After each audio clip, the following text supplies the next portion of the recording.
Join me, Amar Spencer, as I discuss current issues facing our nation. Against the backdrop.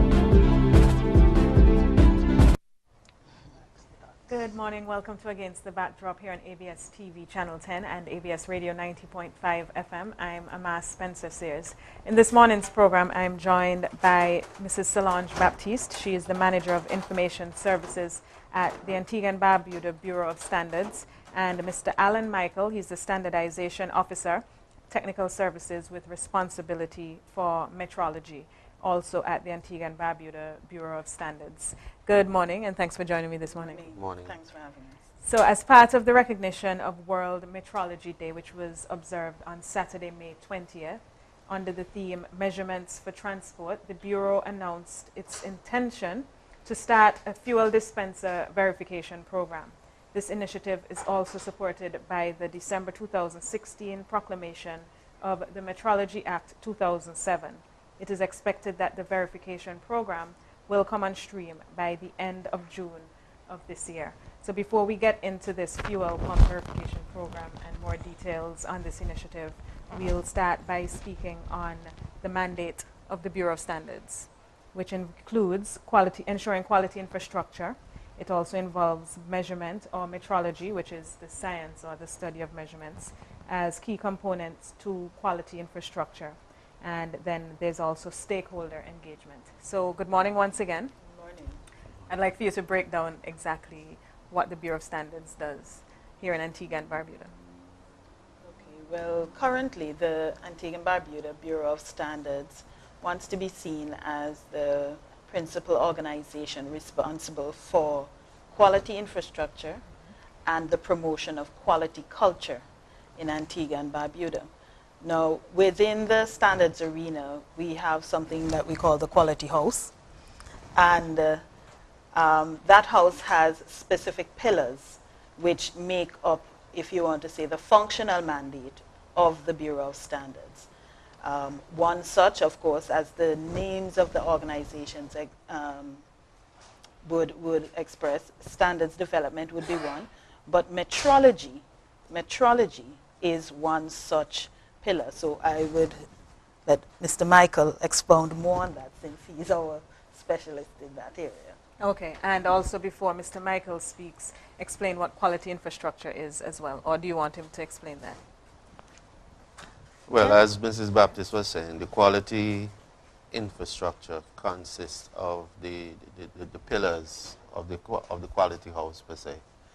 It's standards, metrology, accreditation, certification and testing, and awareness, which is, well, awareness is added sometimes, but That's we the roof. prefer to. That's the roof of the house. That covers everything. Awareness is very important.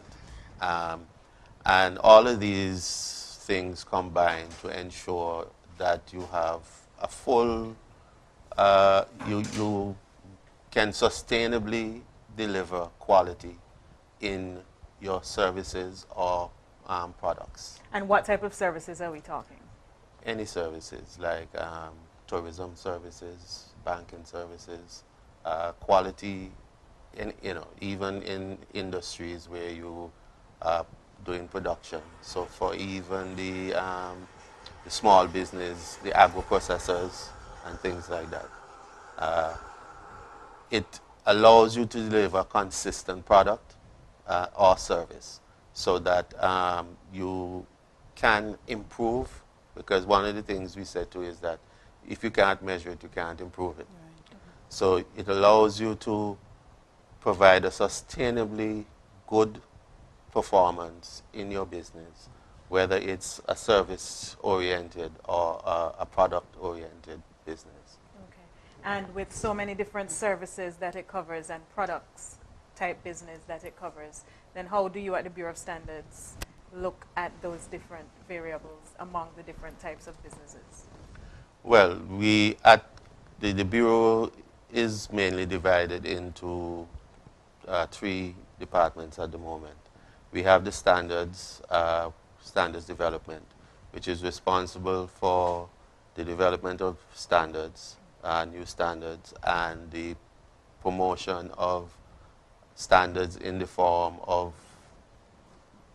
getting people to understand what standards are all about and getting them on board to utilize that method of operating in the business. We have the metrology as it is, which deals with all the measurements involved in trade, health, and safety. These support, and you also would have some form of metrology in your testing and so on when you do certification towards your standards.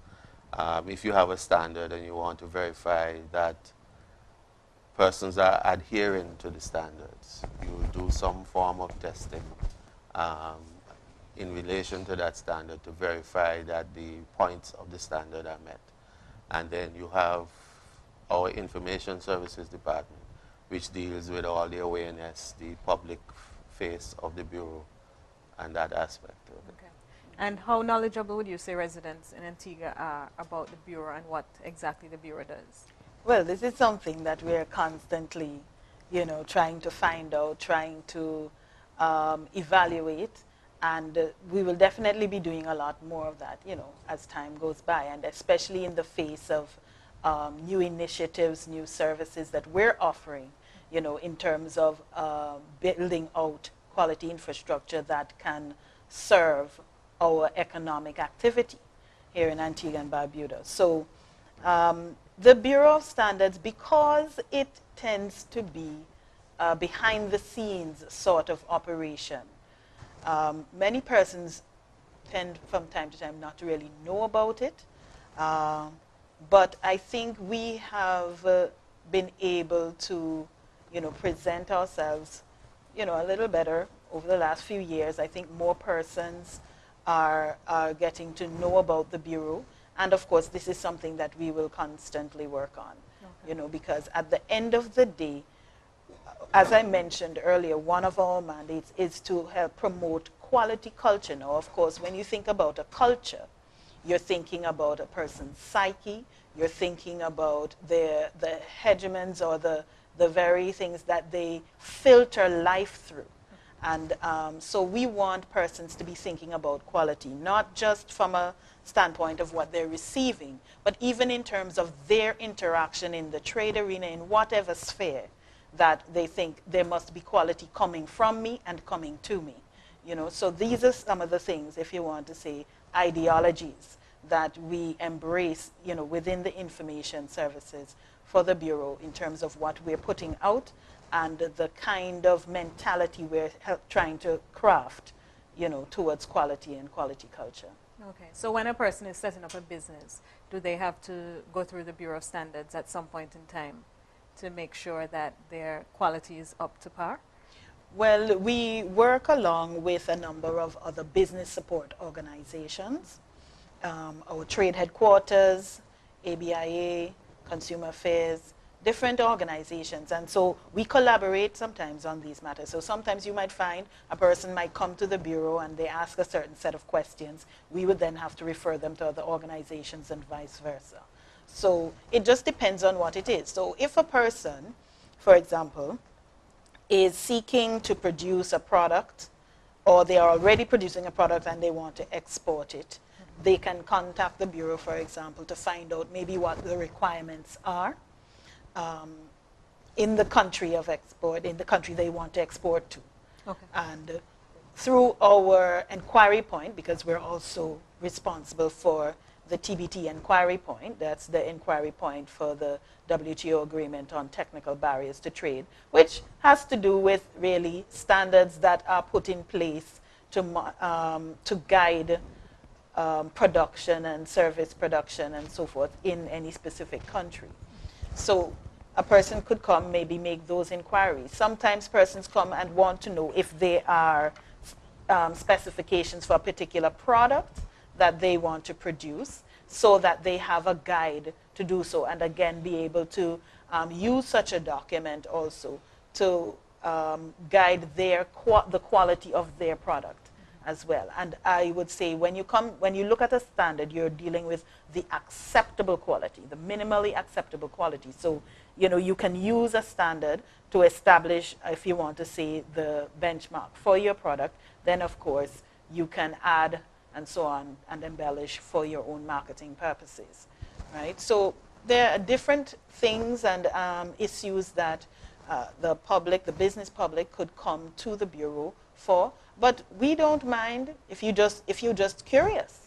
Okay. By all means, contact us, find out what we do, find out what we can do to, either assist or what part we can play in your development of quality for your business, or even if you want to establish a quality management system, we would recommend that you contact us, and so that we can work with you, we can interface with the public, because one of the things about the Bureau is that we ourselves are constantly evolving and seeking to expand and so forth. So the more we know of the needs of our business sector and even potential business persons, of students who are doing projects and assignments in business areas and so forth, even the more we know of the needs for information, we can then adjust and facilitate as necessary.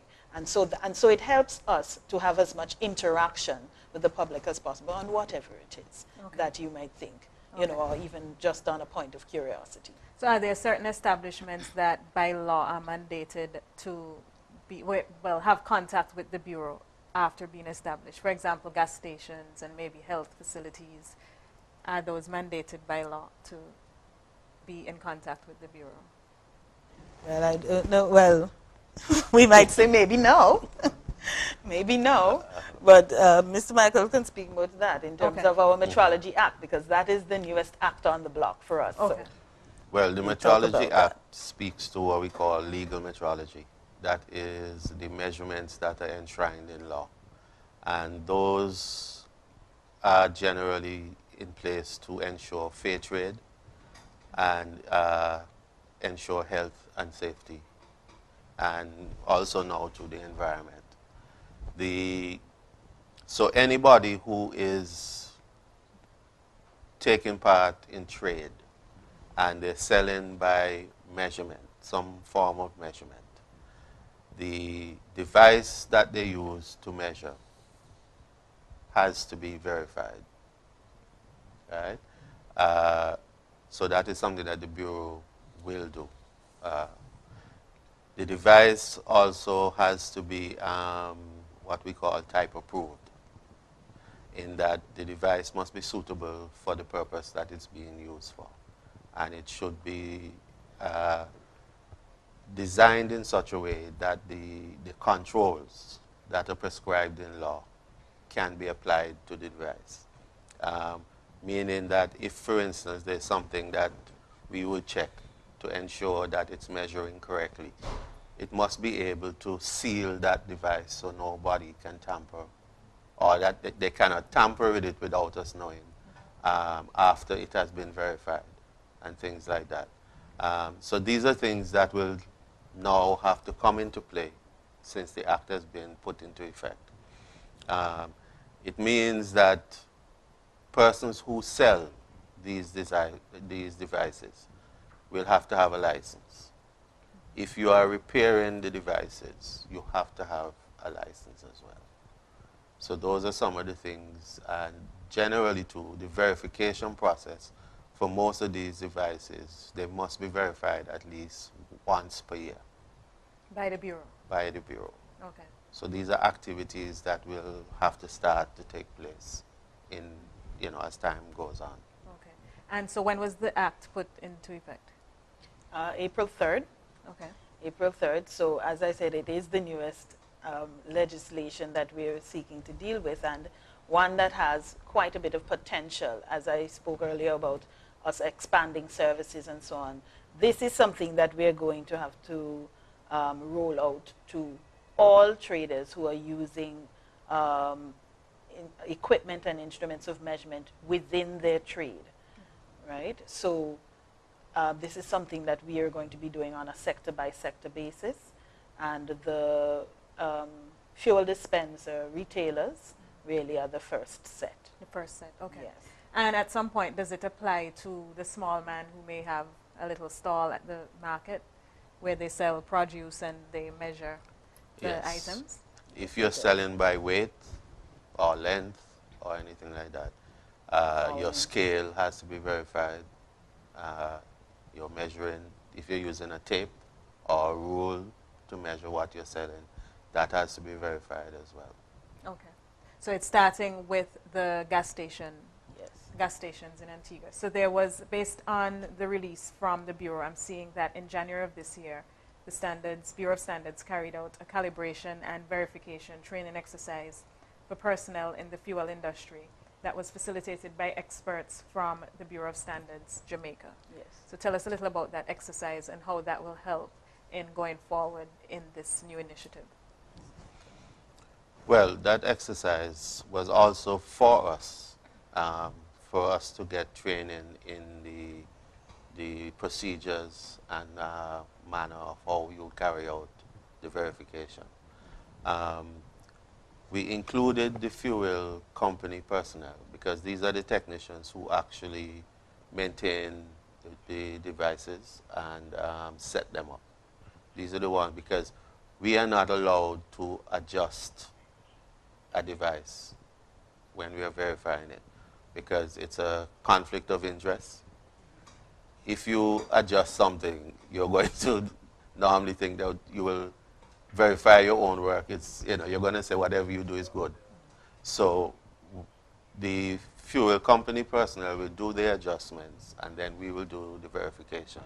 So we included them in the training so that they become familiar with what it is that we are going to be looking for, what we are going to be doing, so that in all events, when we do go to do the verification, it's unlikely that the device will fail. Okay. Because they would have already carried out the procedures and done the checks beforehand. And so it will save us time and effort and sort of ensure the integrity of the system. So did you go to all the gas stations in January? Was it all gas stations that were involved? No, what we did, we trained because the gas stations themselves do not adjust their devices. Okay. They are adjusted by WEOC or Rubis personnel. Okay. So we had training with WEOC and Rubis. We also included personnel from the Transport Board because they do dispense fuel for most government vehicles and so on. And I think one person from APOA also attended. Okay. And so you're expected to start this when, now that the act has been put in effect? Well, we're hoping that we can complete the verifications and put the service into effect by the end of June. Okay, end of June. Okay. And so how would you say this will transform that sector here in Antigua and Barbuda, or how would it at least affect consumers in Antigua and Barbuda? Well, it should really give consumers that added confidence that what they're paying for, they are getting. It will as well enhance the quality management of the companies in that it will help them to cut out waste because if the verification process goes both ways, if it's over-delivering, which means that the company is losing product, it will fail. Right. If it's under-delivering, which means that the consumer is getting less than what he's paying for, it will fail. So the verification process, as it were, protects and ensures that both parties are catered for and get their due result from the system. Okay. And back in January, were there any observations that you would have made as to whether equipment were far off or if they were more or less where they should be? Well, at that time, the equipment we looked at were working well. Okay. They were well within the requirements. Okay. And so once this comes on stream, hopefully by June of this year, then you will continue the whole verification program? Well, yes. What is at hand then, as we mentioned, is that all sectors that are involved in trade that use or make use of measuring instruments or trade that is done by measurement of some form will have to be engaged. We would more than likely bring sector personnel together and consult with them as to exactly how we would then implement the act as it applies to their particular businesses and so forth, and to just, basically chip away at it, as we go. Because then we cannot expect that everybody is going to come on stream. And the wisdom of those who prepared the act also included transitional phases and transitional conditions so that persons can be allowed, to do, to phase out some practices and then come into others that are in line with and in keeping with the act. So one such area that we would have to have that transitional effect is that of metrication. So now the act prescribes, and Mr. Michael can correct me if I'm wrong, but the act prescribes that for the time being that we can trade in either imperial measurements or the SI, the International System of Units, which we commonly term the metric units. So on the matter of phasing out the imperial measurement so that the SI would then be deemed the legal system of units for Antigua and Barbuda. In that whole process of phasing out, of course, there would have to be extensive education. Persons, in some cases, may have to change equipment. And so you need to give traders the time to actually do so, and also consumers even the opportunity to then interface with the new language, the new units of measurement, to understand any changes to pricing, for example, because then you're going to have to rationalize pricing to suit the new sets of units. And, it goes on and on. But so what units would be done away with? The imperial units. Such as? Yes. Gallons, pounds, Okay. ounces. Feet. So now what Inches. will it be? Well, the kilogram replaces the pound. Okay. As the standard unit. Right. The meter replaces the feet and inches. Okay. And that sort of thing. Okay. So they actually, in the SI, there are 7 base units. There's the kilogram for mass or weight, the meter for length, ampere for electricity, the mole for amount of substance, which is usually used in chemistry, the candela for light. What am I missing now? 2 more. I think. Yes, you have the meter cubed for Temperature. the meter cube for volume, and the Kelvin for temperature. Okay. So those are the standards. Those are the base Okay. units, and then you have combinations of those units and other derived units which are allowed. At the moment, as Mrs. Baptist said, the imperial units are still legal, and the idea is to phase them out. So in Antigua, the only 2 legal units which are supposed to be used in contracts and trade and any other form of measurement is the imperial system and the SI system. Okay. Interesting. Because then now there'll have to be a sort of public sensitization campaign. Much of that. Because most people definitely. think in pounds and not necessarily in Yes. kilograms, you said, with the Yes. plate. Right. So it would have to be a situation where persons are familiarized with what is equal to what. Definitely. And so this is any timeline as to how far along the line that will be? Not at this point, because as I say, we would need to consult with various sectors and understand the idiosyncrasies of some of these sectors, and then we can then collaborate and come to agreement on what would be reasonable. In some cases, I don't know if the law actually gives any specific timelines. There's no time limit. So, and then even so, when we were years ago initially looking at the whole issue of metrication, in any case, there was a study done, and we realize that some sectors will take even as much as 10 years or more because of the sensitivity of what they're dealing with and the fact that if you want to say the products of the sectors, especially the construction sector, you know, you have with you for decades. So you can understand when it comes to replacement, when it comes to renovation of buildings and so on and so forth, you will be facing major restructuring when the fixtures for the buildings are changed from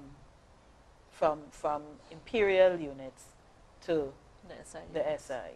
So, you know, there's much to consider, and learning on both sides, both from our side as well as stakeholders, that will have to take.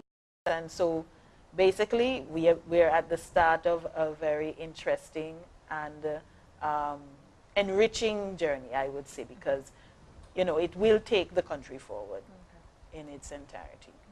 And it's very interesting because I keep going back to the vendors, you know, because that's the first thing I could think of when I think on weighing items. So their scales will at some point in time have to be calibrated in kilograms and not in pounds. Well, yeah, it depends, yes. Okay. If you're using an electronic scale, most electronic scale, it's done in software. Right. So you can generally change your units quite easily. But for the older mechanical type scales, once we have decided to do away with pounds and so on altogether, those devices which only measure in pounds will no longer be legal. All right, so we're going to take a break, and after the break, I'll continue this discussion with Mr. Michael and Mrs. Baptiste.